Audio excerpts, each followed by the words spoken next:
Welcome to Toyota Time with Timmy the Toolman and Sean. Today we have two special guests. We have Zach and my old buddy Ton. Today what we are going to do is we are going to do a valve cover gasket job on Zach's second gen Sequoia. It's a 2008. It's the first year that the second gen Sequoia started. The second gen Sequoia has the 5.7 liter engine. It's the 3UR-FE engine. That 5.7 liter engine also came on second gen Tundras. It came on 200 series Land Cruisers, and it also came on the LX570. So quite a few models, and the engine has been known to be a pretty damn good engine.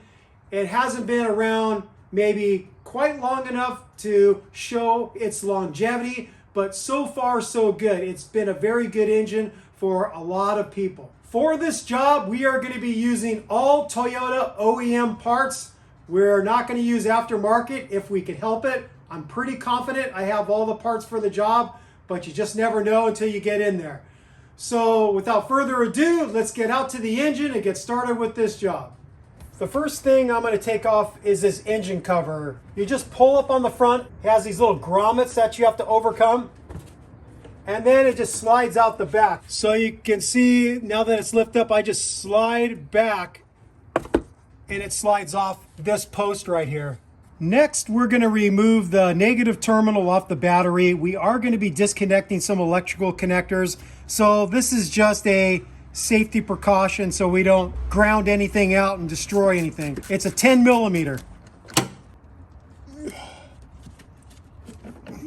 There we go. All right, there's no power to the vehicle now. Next, we're gonna do everything we have to do to free this air box and air tube from the top of the engine. So I'll start back here. There's a couple hoses that connect. There's a small vacuum connection right here. I'm gonna twist it with my hand and see if I can get it free. Okay, that one's free. This one's got a little spring clamp that you can compress with your hand. I'm gonna twist this and free that. There's a electrical connector for the mass airflow sensor right here. I'm gonna squeeze the release tab and pull up.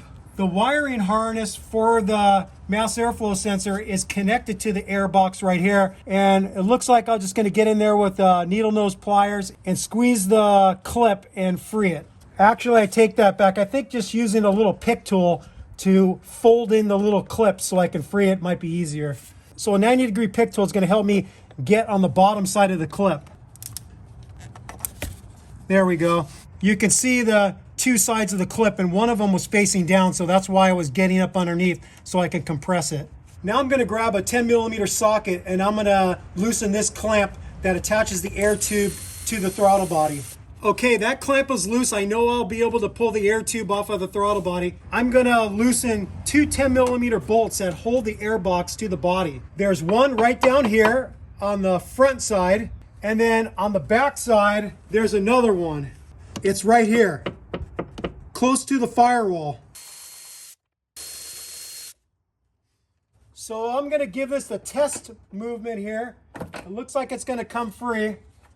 Slide it off of there. You'll see coming out of the passenger fender, it slides in quite a bit. You have to slide out towards the driver's side. And you can see that these bolts for the air box attach with a grommet, so they're not going to fall out. They're just going to stay put. Since we're already on the passenger side, we're going to disconnect everything we need to disconnect from this passenger valve cover so we can get it off the engine. So I'm just going to start in the front. We've got these two sensors here. I believe these are variable valve timing sensors, but I can't say 100% because I don't know this engine that well. I'm going to disconnect these two connectors. Some of these are going to be a battle because they just haven't been removed for a while. I think what I'm going to do is spray these with a little bit of electronic cleaner to get some grit out of them. Got that one. I'm going to free a harness clip right here. Just going to squeeze it with my needle nose pliers. This clip is kind of a pain in the butt to remove. There it is. Just a lot of tension on it. It wants to pop back in because there's so much tension. Zach and I looked at this a little bit more. We're of the opinion that we're going to make a few more disconnects here to the throttle body, this electrical connector. So we're going to get a little bit more room from this harness from the valve cover. So I'm going to disconnect the throttle body here. See if I could break free this one. This connector is a little sticky. I'm going to see if I could spray some electronic cleaner in there. This connector is fighting me enough to where I'm going to try a different method. There's several plastic clips that hold the harness to different spots. I'm going to go for those and see if that's going to be a little easier. Okay, that one's out. That one's out. And that one's out. Okay, that worked. So you can see the movement we got now. Next, I'm going to remove a 10mm bolt here that attaches a bracket that the harness connects to and a couple spots. I couldn't get onto the bolt head. I think I'm going to have to remove this clip right here. Since I already went that far, I'm going to forget about the bolt. I'm just going to remove the harness from here. So I could pull up on this tab right here and then slide back. That's free. I can make disconnects at the coil packs here. Just got to squeeze all these connectors and remove them. Okay, there's the first one. I think I'm going to spray a little bit of electronic cleaner on these to help get them free. I'm going to assist with a little pick tool, get underneath the release tab and pull it free a little more. That helped. So just pushing from here sometimes is not enough. So if you get underneath the release mechanism on the bottom here, it'll help you get it free. I'm going to try that same technique on this next one. There we go. That's working out pretty good with the pick tool. And I got this one free. So all the coil packs are disconnected. There's this electrical connector here. I think what I'm going to do, instead of trying to disconnect the connector, I'm going to remove this bracket. It's held on with a 10mm bolt. And I'm just going to put that bolt right back in there so I don't misplace it. I'm going to disconnect this ventilation tube here. It's a easy clamp to squeeze, and this one's really stiff and hard, like it's ready for Saturday night. Be careful pulling up on this because this is a plastic tab. I thought maybe it was steel, but that just broke, which is unfortunate. There's a couple more electrical connectors that attach to sensors on the valve cover. I'm going to spray these to hopefully get some grit out of there. I'm going to use my pick tool trick again. Okay, finally got this one with the help of Zach, because he's a lot stronger than I am. So what else do we got here? Oh, it slides over a post right here. This is a strange connector back here. I don't know if we just pull up on it or what. We decided to attack it a different way. Instead of trying to get this clip off the post on the valve cover, we discovered how we can loosen this plastic zip tie. So if you come in with a pick tool or something similar and you get it right in between the plastic clip right here and the actual plastic zip tie, push in, then you should be able to release it. There we go. So that's free. I'm going to go ahead and disconnect this 10mm nut right here that attaches the harness right here with this electrical connector. That didn't really do a whole lot for us, but it did a little bit. This coolant pipe assembly that starts here near the throttle body goes along the front side of the passenger valve cover, and then it travels back with a couple different pipes back here. This is going to hinder us from getting the passenger valve cover out. So there's several spots where this whole piping system bolts up, and it's our theory that if we remove all those fasteners, we're going to get enough flex out of it to where we don't have to disconnect any coolant lines and then have to refill the cooling system and burp it and all that BS. It's our goal to not have to disconnect any coolant hoses for this job. Before we start working on freeing the pipe in different spots, I'm gonna do a couple more things to get the harness a little bit more free. There's a clip right here on the front side. I'm gonna compress it with my needle nose pliers and push it through. We finally have that harness clip free, and we don't have a lot of movement out of the harness yet. So I'm gonna pull the oil dipstick to give us a little bit more room, and then I could just pull the harness right over the top and get a lot more movement. So you can see now we've got quite a bit more movement. And then I'm just going to put the oil dipstick right back in so no debris falls in there. There's another harness clamp that holds it to this air tube here. I'm just going to release this too. Just getting underneath it with a 90-degree pick tool. It's easier just with my hands. Okay, that gives us a little bit more movement. Back here, there's a electrical connector here. I'm gonna try to disconnect. And then there's another harness connection right here. It's another one of those tabs you have to pull out. The tab is facing the firewall. I'm pulling it towards the firewall and sliding it off. It's just like this one right here. Same style where you have to get in there and pull the tab away to where you can pull it off the post.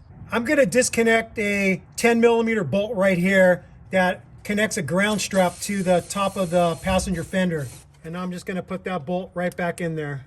Now, I think we're finally done with electrical connections to the passenger valve cover. Now we're gonna start working on freeing the pipe up. Starting in the front, really close to the oil dipstick, is a 10mm bolt right here. I'm choosing to just use a ratcheting box end to break this one free. Okay, it's loose enough to where I can spin it out with my hand. The next one we're gonna remove is right in the center of the valve cover. There's another 10mm right there. We have a little bit of movement now. There's a couple more. There's a 12mm bolt right here, and then even further back underneath the main wiring harness, way back here, there's another 12mm, and then I think that's all the ones we could release to get movement out of this whole water pipe assembly. The very back one, I'm using a deep 12mm socket, and I'm coming in right through here underneath the main wiring harness to get on that bolt. Let's see how much movement this gives us. Yeah, I think it's gonna be enough movement to where we can get the valve cover out. This back main engine harness connection to a bracket on the back of the valve cover was a pain in the butt to get free. It has a release mechanism on the back that you have to pull towards the firewall to release it. Basically, you got to do it by braille. I spied back there with a telescoping mirror to see how the mechanism worked, but it's just like one of these where you have to come in behind, get the screwdriver in between the clamp and the release mechanism, pull it towards the firewall, and then you could slide it off that post. So it's just like one of these post connections right here. The final thing we're gonna do before starting to remove valve cover bolts is we're gonna remove all 4 coil packs. They're held to the valve cover with 10mm bolts. Okay, now I'm just gonna slide all the coil packs out. This one has a little bit of oil on it, so that's a clear sign that the spark plug tube seal was needing to be replaced. This one has a little bit of oil on it too. That spark plug tube seal was bad. This back one might be a little hard to get out because of the engine wiring harness. There we go. And that one's dry. 2 of them were dry and 2 of them were wet. Okay, let's start removing some valve cover bolts. The sequence of removing the valve cover bolts, I don't think it makes a big difference, but maybe to play it safe, we're gonna be kind of methodical. So we're gonna start in the corners and then slowly work our way towards the center, getting them out. So I'm gonna start in this top right corner here. And I'm hopeful that Toyota, like they usually do, is gonna do us a favor and all these are gonna be the same length. I'm assuming they are. This back one right next to where the coolant pipes bend back behind the passenger valve cover is a little bit difficult to get to. If you manipulate it enough, you can get in there. So I was able to get in there with this setup, 3-inch extension, 10mm socket, and my Milwaukee, and I was able to get back there. I've already got it loose. Now I'm gonna grab the bolt with a magnet. There it is. That might possibly be the hardest one on this side. This one I'm gonna go for is on the front, on the bottom corner. The bolt that I just removed is actually holding the dipstick tube to the valve cover, so we had to remove that, but that wasn't actually one of the valve cover bolts. Now I'm going to go for the valve cover bolt in the front corner.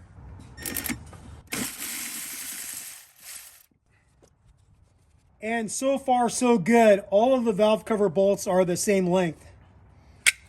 Now I'm going for another one on the backside on the bottom. I had to lift up on the pipe quite a bit to get to this one back here.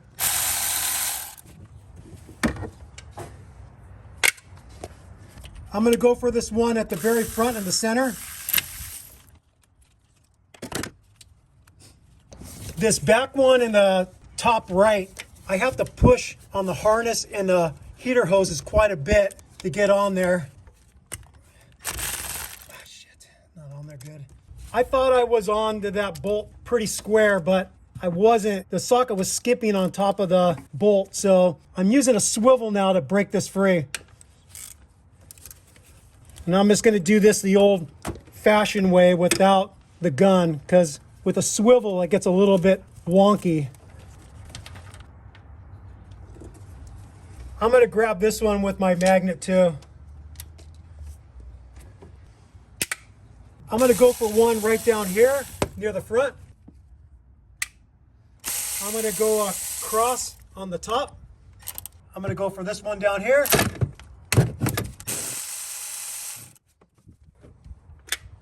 Go for this one at the top. I'm going to go for another one down here.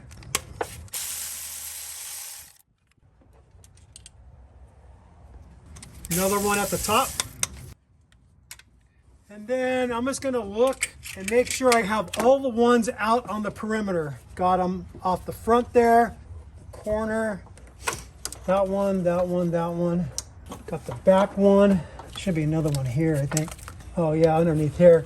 When looking at the access to this one bolt underneath this wiring harness right here, I think what I'm going to do is I'm going to disconnect the wiring harness, so when it comes time to getting the valve cover back on, it's going to give us a little bit more room. So there's a post right here that this connector connects to. You have to come in from behind and get underneath the tab to free it. You're pulling up on this right here to free it. Then I'm going to squeeze right here and get the electrical connector free of this fuel rail.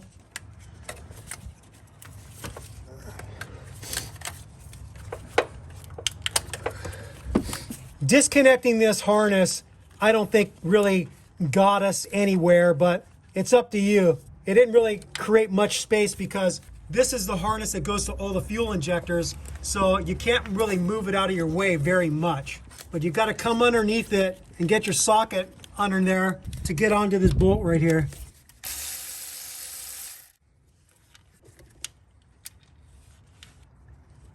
And the telescoping magnet is becoming pretty helpful to get these bolts out, and I'm probably going to end up using it to get them back in. There is another metal clip I have to release. This holds a fuel connection that goes to the fuel rail. Let's follow it back and I'll show you where it connects. The fuel line connects right here to the fuel pressure regulator that is plugged into the passenger fuel rail. So I have to get that 10mm bolt out. For that bracket connection, I'm using a wobble extension, and if you've never heard of a wobble extension, it allows for a little bit of articulation. So it sort of works like a swivel, but not quite as much movement, but just enough to where it might make it easier for you to get onto a bolt or a nut.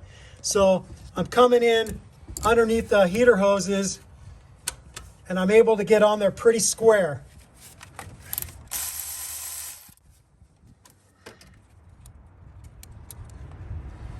And that's a little shorty bolt. The final fastener we have to remove is this center 12mm bolt.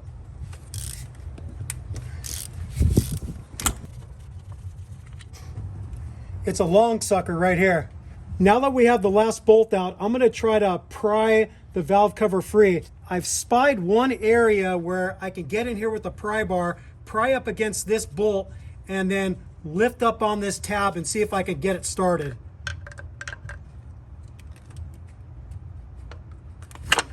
Okay, I felt the give. We got a little bit of movement in the front. I'm going to see if I could pull with a pair of channel locks on this back harness bracket. See if I can get the back moving a little bit. Nope.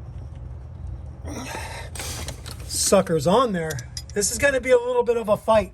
Getting the valve cover separated from the head was a little bit difficult because it's really stuck on there. So on the front side, you saw that we were able to get a pry bar in here, but then on the other similar tabs around the perimeter, what I used is this race removal tool. This is meant to get up underneath the race, and then you pound up with a hammer to remove the race. But I found that this was a good tool to be able to get underneath these ears and then just pull up with my arm strength to break it free in different spots around the perimeter. I'll put a link in the video description to something like this, or you could just make something. You just need a piece of metal rod that's bent at the tip to where you can get underneath the tabs and then pull up. I was able to get on the top one back here.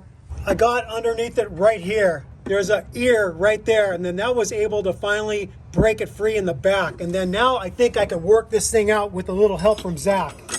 We removed this harness bracket off the very back of the valve cover because as we were trying to lift up the valve cover off the head, this bracket was hitting the main wiring harness back here. So we think it's going to give us a little bit more room to work now. I think if we kind of rotate the top towards you, Yeah. and then we can kind of pull up and out. Coolant pipe's in the way. God, I'm almost thinking... If we need to drain the coolant, we can drain the coolant. It's not a big deal. The plan that Zach and I had to not drain the coolant isn't working out. Those coolant pipes on that passenger side are making it really difficult to get the valve cover out, which means it's going to be real difficult to get the valve cover back in. And when you have that much struggle, the big worry is when you're trying to get it in place, you're going to damage one of the seals, either the spark plug tube seals, or you're going to displace the valve cover gasket itself, and you're not going to realize that you folded it in on one side, and then you're going to be doing all this work again when you realize you got a massive leak. So we're going to go ahead and remove the skid plate in the front. It's held on with a series of 10 millimeter and 12 millimeter bolts, and then we're going to get the coolant draining. It is what it is. We tried, but we failed in our attempt to not have to drain the coolant from the system. So here we go. I'm going to remove the skid plate. We're not going to show it. It's pretty straightforward. You just got to remove all the bolts and drop the pan so you could get to the petcock valve on the radiator to start draining it. So just to help you out a little bit with this skid plate, there's 3 10 millimeter bolts in the front that hold part of the plastic bumper to the skid plate, and then there's a 12 millimeter bolt through here, 12 millimeter bolt there, and then on the back side there's 12 millimeter bolt there, another one there, and another one there. So 5 12 millimeter bolts and 3 10 millimeter bolts that hold the plastic bumper to the skid plate. Now I've got my 18 quart container, and I'm going to open up the petcock valve, which is on the driver's side, and I'm going to start draining it. So the petcock valve is right there on the driver's side. You can see it, it's white, and it has a little spout facing down. There we go. Got it loose. And then Zach's going to take the radiator cap off to get a little airflow so it vents, and it'll hopefully start draining out faster. Okay, we're just going to have to wait a little bit to drain a lot of it out of the system, so when we disconnect those hoses in the engine compartment, it's not going to make a mess.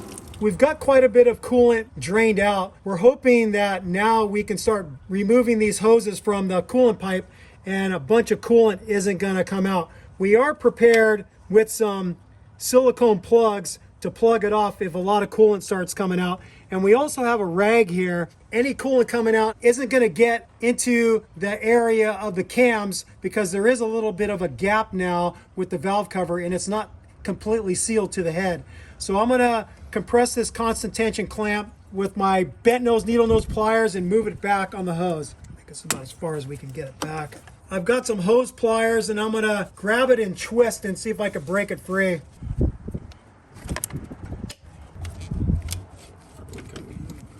Zach and I are going to tag team this. I'm going to hold the metal coolant pipe while he pulls back on the hose. See if we can get this free. Any coolant? Woo! All right. No coolant coming out. We've got this one free. I'm just going to plug this off just in case. Now that we have that one, there's another one down below that we have to get to with some long needle nose pliers and get the pipe assembly free of that hose. I think I'm going to bring this one up to the top too. We pulled this metal bracket free. It just pops in to this secondary air injection tube here, and it plugs into the other one right there. That gives me a better shot at compressing this clamp right here with my needle nose pliers. I'm going to bring it up towards me and then see if I can break the hose free with my pliers. I don't know if that's going to work. Probably not. I don't have enough room to get in there with my hose pliers, so what I did is with the small 90-degree pick tool, I got in between the hose and the metal fitting and I worked it around the full circumference, and so hopefully that has broken it free enough to where I can pull the metal pipe out of the hose. I was finally able to break free the pipe connection from this lower hose. I used a longer hose pick tool and I pushed up against the edge of the hose while pulling back on the pipe, and I was able to get it free. And we have a silicone plug blocking that one off. We got a silicone plug blocking this one off, and we have another plug blocking this one off. A little coolant dripped out, not much. So now we can get this pipe way out of our way, and this is going to help us get this valve cover out. All right, let's give this another try. So pull out here. This thing's hooking us a little bit still. The harness is a little bit in our way. The pipe assembly is hooking us a little bit in the back.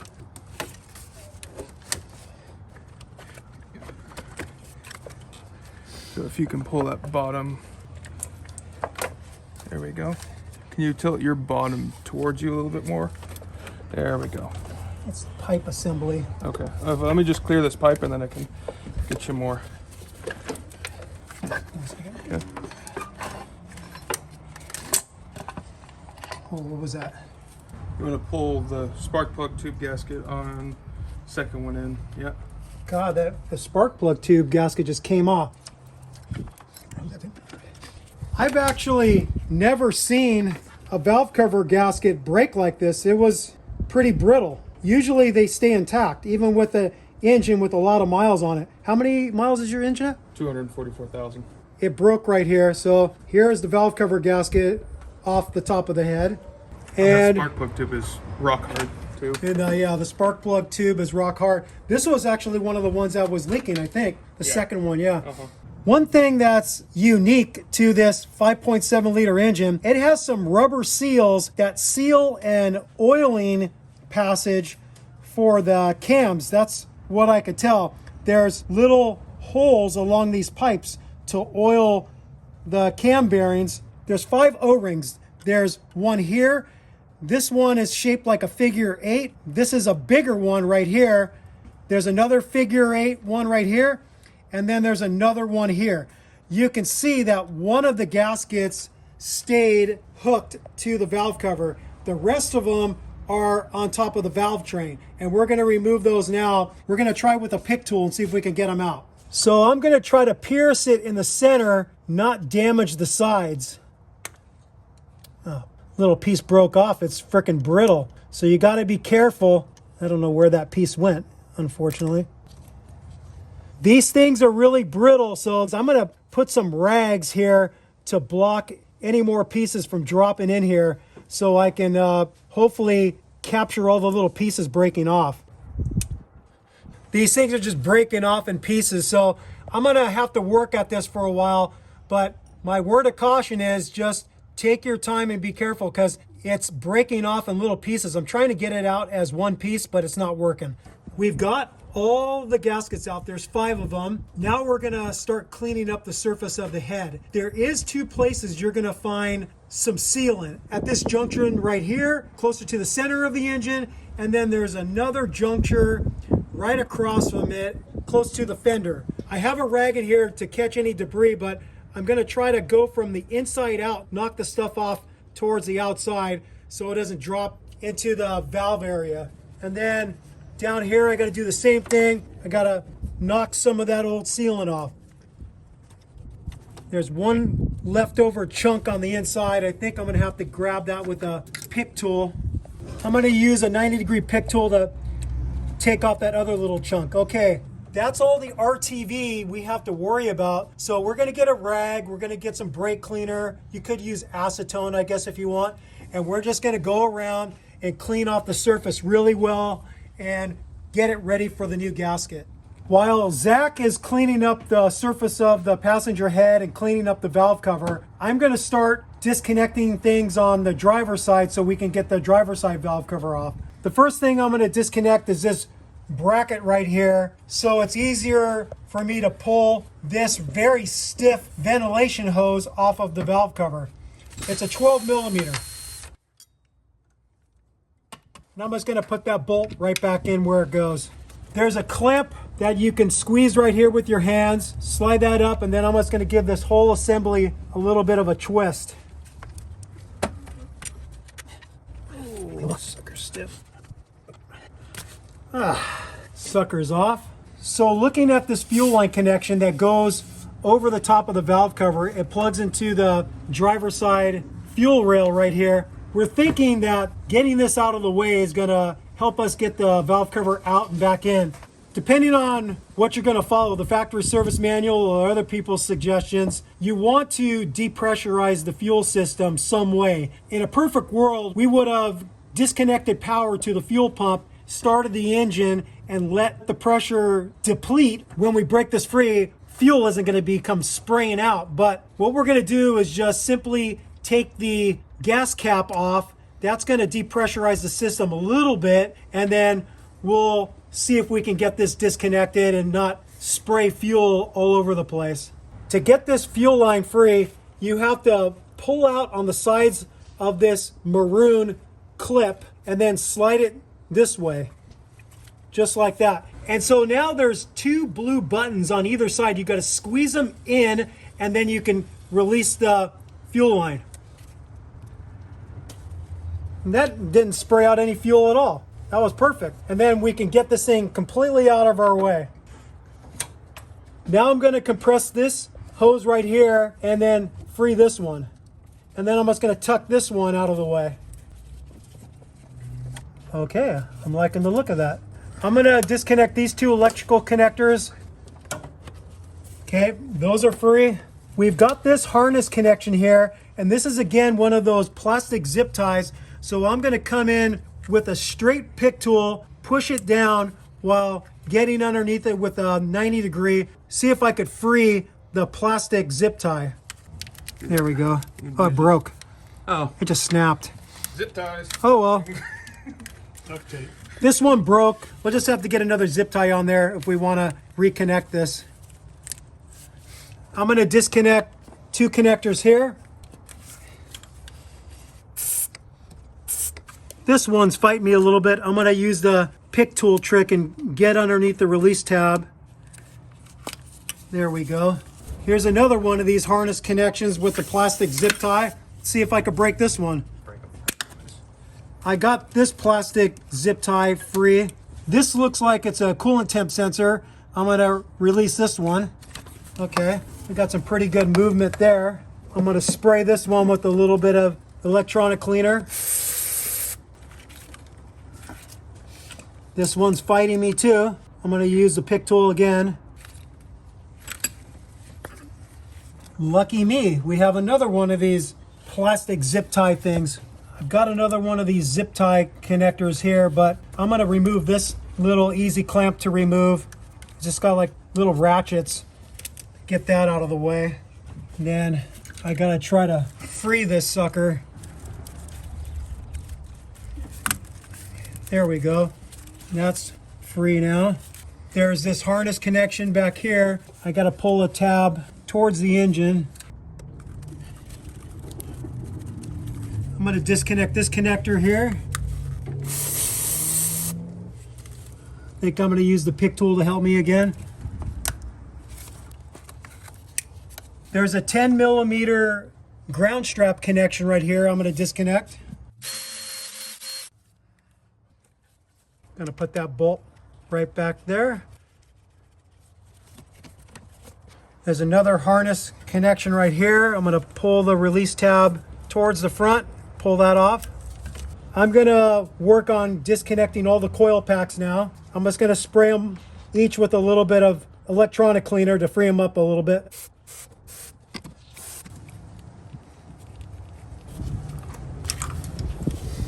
And you get the idea. I'm going to push the button and assist pulling up the release tab with this 90-degree pick tool. I'm going to get the rest of them disconnected.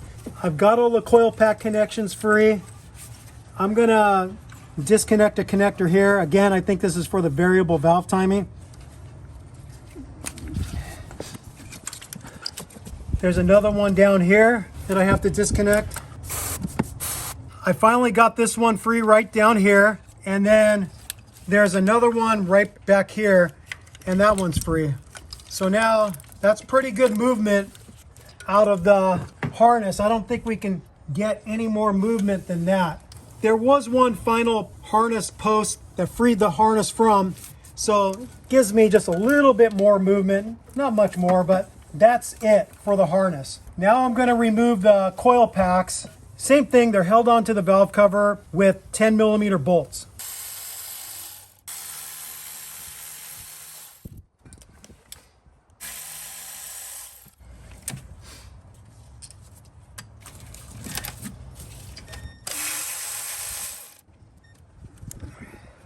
And then I'll just slide the coil packs out. This one has some oil on it, so the spark plug tube seal wasn't doing its job anymore. This one's dry. This one's pretty much dry.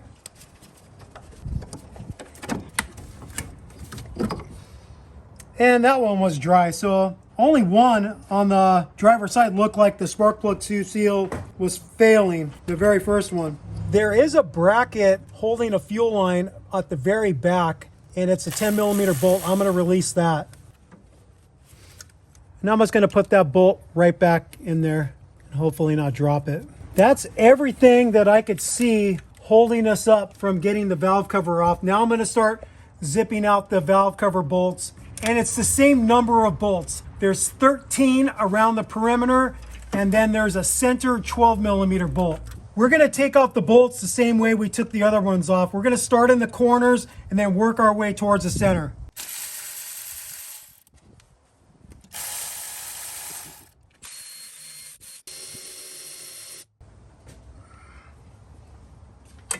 And you get the idea. I'm trying to save some time on this video, so you're going to have to use a multitude of different length extensions to get in there with your tool of choice. I'm trying to do most of it with my Milwaukee ratchet, but if you don't have an electric ratchet, then you're just going to have to do it the old school way and do a lot more turns with the ratchet and try to get in there with your hand to remove the bolt. So far, I'm using a real short 3/8 extension, a 3-inch extension. I'm using a short 10mm socket. I'm using a long 10mm socket. So you just have to figure out for every bolt around the perimeter of the valve cover what combination of extensions and sockets you need to use to get onto each bolt. This driver's side, you can see all the bolts pretty well except on the very back, but this side is way easier than that passenger side that had a lot more going on with those coolant pipes and everything. So I'm just going to work my way around and get all those 10mm bolts out.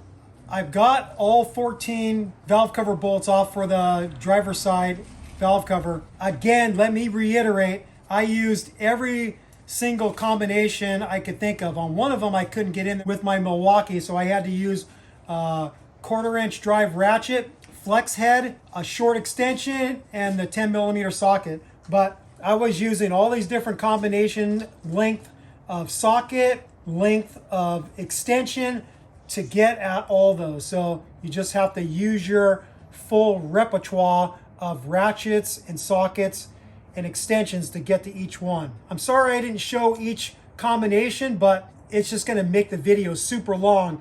So I've got them all out, and now we're going to try to break this thing free.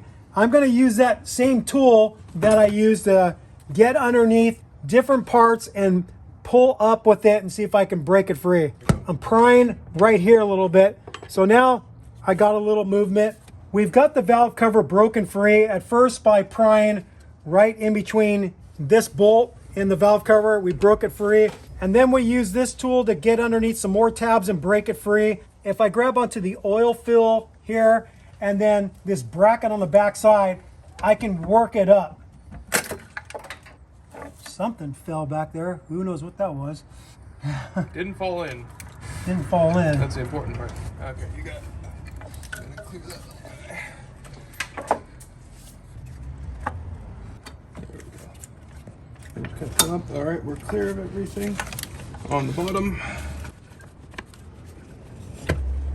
And there it is. On this driver's side valve cover, 2 of the spark plug tube seals broke as it was coming out, and we were able to find the 2 and made sure that they weren't inside the valve train somewhere. And then we just confirmed that we have all the O-rings. Some of them stayed in the valve cover, some of them stayed on the engine, so that's good too. We're going to show you how to remove one of these spark plug tube seals. So you want to pay attention to the orientation of how they go in and mimic that when you're putting the new ones in. So here's a new one, and you can see there's 2 distinct sides. This part of the spark plug tube seal raised up from the main part that seals into the valve cover.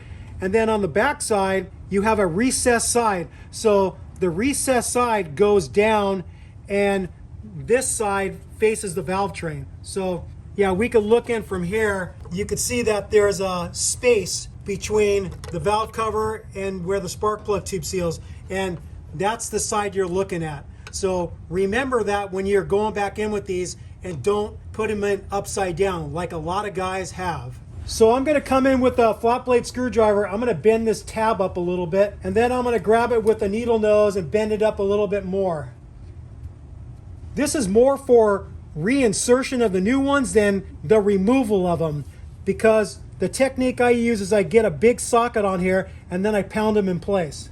So bend that out all the way. I'm going to let Zach demonstrate one way to do it with the screwdriver, and then I'm going to try it another way with a seal puller. So he's getting in there, just pulling up. That cracked into pieces, so that didn't work out so well. So I'm going to use this hooked seal puller to get underneath the edge and see if I could pry it out. You just want to be careful to not go in too deep and score the side of the valve cover where it seals. There it goes. Gonna work my way around and get it free. There we go. That's the technique I'm going to use to get the other ones out. You just don't want to go in too deep to where this goes right up against the edge of the valve cover and scores it. So you have to be really careful when doing it. Another way to do it is you can tape the end of a screwdriver and you can kind of lever it like this and get it free. The hook seal puller is a little bit more dangerous to use because you can score the side with it. So we showed you 2 different ways you can get these out. When we did a valve cover gasket job on other vehicles like the 3.4 liter 5VZ engine, the factory service manual instructions tells you to come in with a screwdriver and you pound it in from the side to help break it free. And then once you pound it in from a couple areas, you can lever it out with the bent nose needle nose pliers. And I kind of wish I would have went for that instead of just doing the screwdriver or the hooked seal puller, because on one of the valve covers we did make a couple little gouge marks, either with the screwdriver that the tape didn't last or with the hook seal puller. What I'm going to do as a preventative thing is put a little bit of the Toyota FIPG, the 103. The 103, the black one, is for engine oil applications. So I'm gonna get a little bit on my finger and I'm gonna smear it along the inside, and then we're gonna insert the seal. We'll come back when we're ready to drive the seal in. So I'm gonna insert the seal like that. Remember the proper orientation, this side facing up, this side going in. Get it started with my hand. And then I'm going to grab a 32 millimeter socket. I'm going to put it on there and I'm going to tap it home with a plastic mallet. When it sounds like it's solid all the way around, you'll know it's fully driven home. And that sounds solid. And then all you do is bend the tab back down and you're good to go. So I'll just bend this sucker down. And there you go. That's it. I'm going to be honest, I'm not exactly happy that we actually gouged the valve cover a little bit where the spark plug tube seals go. We used painter's tape to wrap this, and we wrapped it several times, but painter's tape isn't as tenacious as electrical tape. So if you're going to use the screwdriver technique, I would wrap it with several wraps of some black electrical tape and then get underneath the spark plug tube seal and twist and try to get it broken free. So I think it was our mistake not using a stronger tape. A lot of people do subscribe to putting a little bit of RTV on all seals that they install on an engine. Some people prescribe to that, some people don't. I'm of the opinion that you normally don't need to use RTV on the edge of a seal that's rubberized, as a rubberized outside, because the rubberized outside of the seal is going to make a positive seal with the metal part of the engine, whatever it is. It could be a crank seal, camshaft seal, whatever. There it is there. I just wanted to reiterate that. I'm not exactly stoked that we gouged it a little bit with the screwdriver and this hooked seal puller. Learn from our mistake and try not to gouge it. And then this way you could install the spark plug tube seals without any RTV if you want. But if you do gouge it a little bit, then I do suggest putting a little bit of the black 103 FIPG in those spark plug tube seal wells to make sure that you're not going to get a leak. We've got all of the spark plug tube seals installed. Now we're going to get the new valve cover gasket installed on the valve cover. It's got two distinct sides. It's got like a skinnier side that's kind of long, and then you've got a more bulbous, flatter side. The more bulbous, flat side goes towards the head, and then the skinnier side sinks into the valve cover, and it kind of holds it there. We're not putting any RTV or anything in here. We're just inserting it and pushing it in. And then you just want to work it around and make sure it's fully seated, because this is going to help us when we're installing it. There is a chance when you're going in, you're going to hook the seal, and the better it's inserted into the valve cover, the less likely anything that you bump into on the way in is not going to disturb it and get it to where it's going to fold in and then cause a leak. So make sure it's fully pushed in everywhere. And then we're going to do the same with the passenger one. The last thing we're going to do before getting the valve covers back on is we're going to replace the spark plugs. It's personal choice. Zach's engine was due for some spark plugs, so this is the opportune time to do it. I have this set of spark plug extensions and sockets. It has a built-in swivel. 5/8 is the size for the spark plugs. So this is a nice set. I've got 3 different sizes to work with. There's one even shorter than this, but these are the 2 I'm going to use, at least on this driver's side. So I'll start off with this one. One other thing I want to say about these are magnetized. You have ones that have like a rubber grommet. Those aren't as nice as the magnetized ones, because the rubber grommet over time finally fatigues, and then it doesn't hold the spark plug. So you'll break it free, and then when you go to pull the spark plug out, the spark plug doesn't come with the socket because the grommet is worn out. So get yourself some magnetized spark plug sockets, and this is a good one that I'll link in the video description. So I'm going to break them free first with my 3/8 ratchet, and then I'm going to switch to my Milwaukee.